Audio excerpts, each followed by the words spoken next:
Well, good evening, everybody.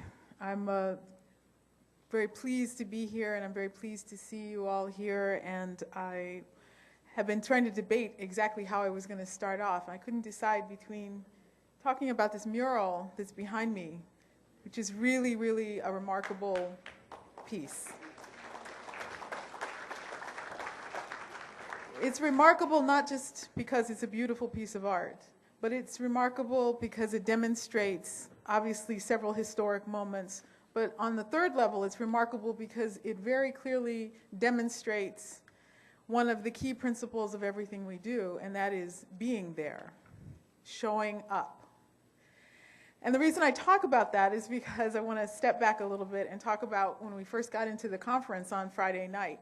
And I have to talk about this because this is the arena for talking about this.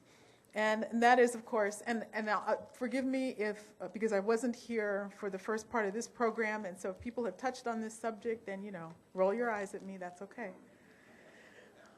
But the truth is, of course, that I walked in to the conference on Friday night and saw a room that was overwhelmingly European American. And I don't say that to disparage any of our freedom fighters, any of our anti-war activists, any of us who have been in the struggle.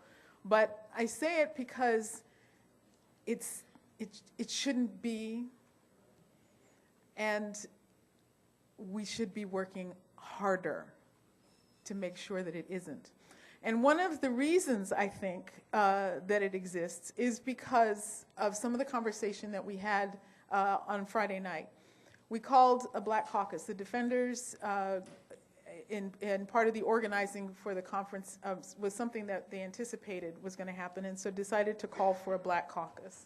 And so we had that meeting at 10 o'clock on Friday night in that room there, and it dealt with some interesting dynamics, like the room being dismantled around us while we were trying to meet.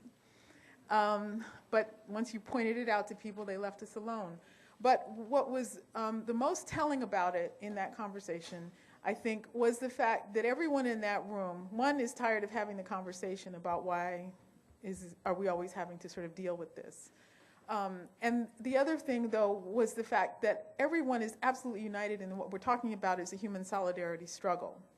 And therefore, the struggles that we share are automatically all of our struggles. So where is everybody at everybody's struggle? Thank you. Where are we? And that's why I brought up the term, 90%, 99% of it is showing up. One of the examples that I want to give you is that in Richmond, Virginia, the Defenders works out of the Black community into all communities. And when we participate in anti-war activities, and when we talk about interconnecting, and really just by way of illustrating, interconnecting the issues that we are all dealing with in terms of anti-war work, in terms of economic crisis work, in terms of housing, in terms of racism, in terms of classism, which I actually haven't heard that term very much during this whole conference.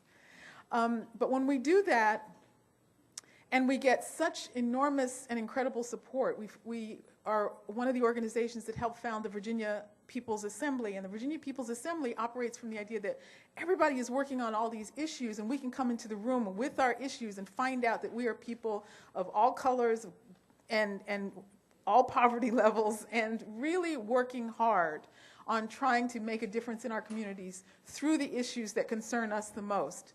And when we did that, we found that there were people of all colors in the room.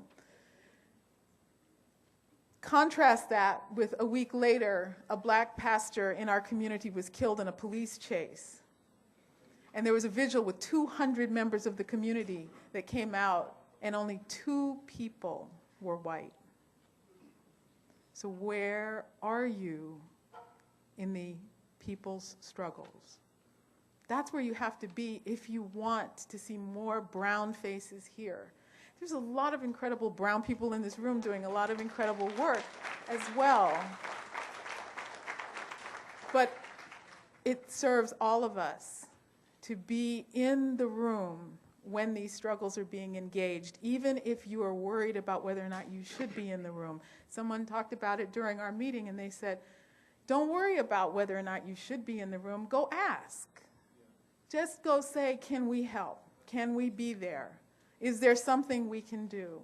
So that as we talk about things like privilege, and we talked a little bit about white skin privilege, we talked a little bit about male privilege. I'm going to cut my own throat one of these days by talking about mulatto privilege.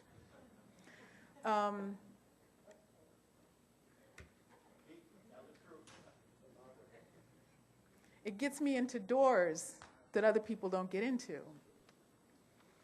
It gets me into conversations that other people don't get into. People think I'm nice.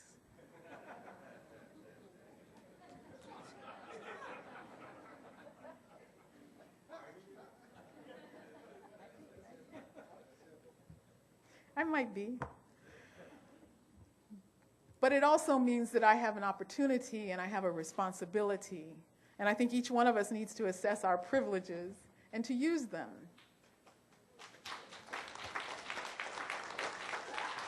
Yeah. I got the signal. I want to thank everyone who was in all of the workshops that I was fortunate enough to participate in, that Marilyn was kind enough to ask me to get involved in the last 2 days.